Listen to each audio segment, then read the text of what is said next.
open to Matthew 26:69. We're doing a reading on the go again today.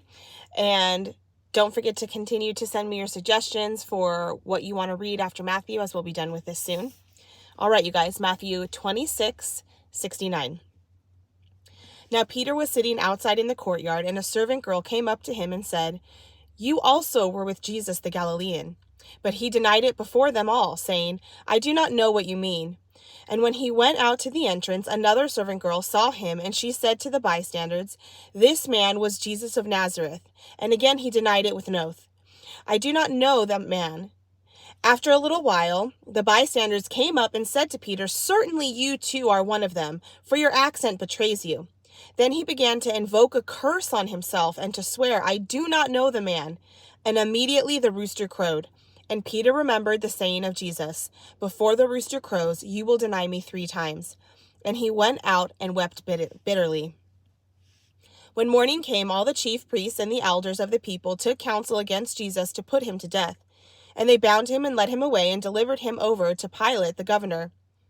Then when Judas, his betrayer, saw that Jesus was condemned, he changed his mind and brought back the 30 pieces of silver to the chief priests and the elders, saying, "I have sinned by betraying innocent blood."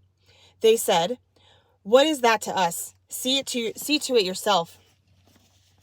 And throwing down the pieces of silver into the temple, he departed, and he went and hanged himself. But the chief priests, taking the pieces of silver, said, "It is not lawful to put them into the treasury, since it is blood money." So they took counsel and bought with them the potter's field as a burial place for strangers. Therefore the field has been called the field of blood to this day. Then was fulfilled what had been spoken by the prophet Jeremiah, saying, "And they took the 30 pieces of silver, the price of him on whom a price had been set by some of the sons of Israel, and they gave them for the potter's field, as the Lord directed me." Now Jesus stood before the governor, and the governor asked him, "Are you the king of the Jews?" Jesus said, "You have said so." But when he was accused by the chief priests and the elders, he gave no answer. Then Pilate said to him, "Do you not hear how many things they testify against you?"